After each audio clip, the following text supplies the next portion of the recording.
Alors, Red Bull pense que Mercedes a roulé avec beaucoup d'essence durant les 3 jours d'essai.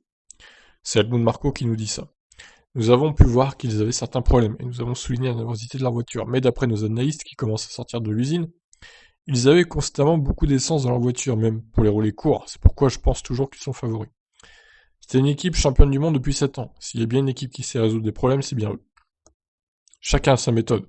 Le fait qu'ils ne saignent pas vraiment avec ce que font toutes les autres équipes montre qu'ils doivent avoir beaucoup de confiance. Je préfère penser qu'ils ont encore beaucoup d'atouts dans leur jeu, même si je pense aussi que nous avons nettement réduit l'écart sur eux.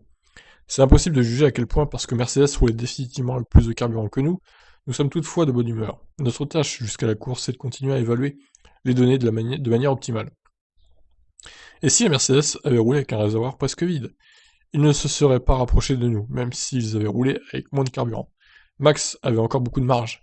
Si vous regardez les caméras embarquées, vous avez l'impression que Max était dans la Mercedes de l'année dernière et que les pilotes de Mercedes étaient dans notre voiture de 2020. Et oui, peut-être que du coup, ils ont échangé les voitures. Ils ont repeint la Mercedes en mode Red Bull et inversement.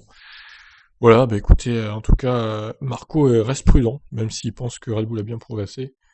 Il pense aussi que Mercedes cache bien son jeu et qu'il roulait avec pas mal d'essence. Donc on verra si tout ça est vrai dans moins de 2 semaines maintenant, dans une dizaine de jours. Dans 11 jours exactement. Je vous laisse réagir, ciao.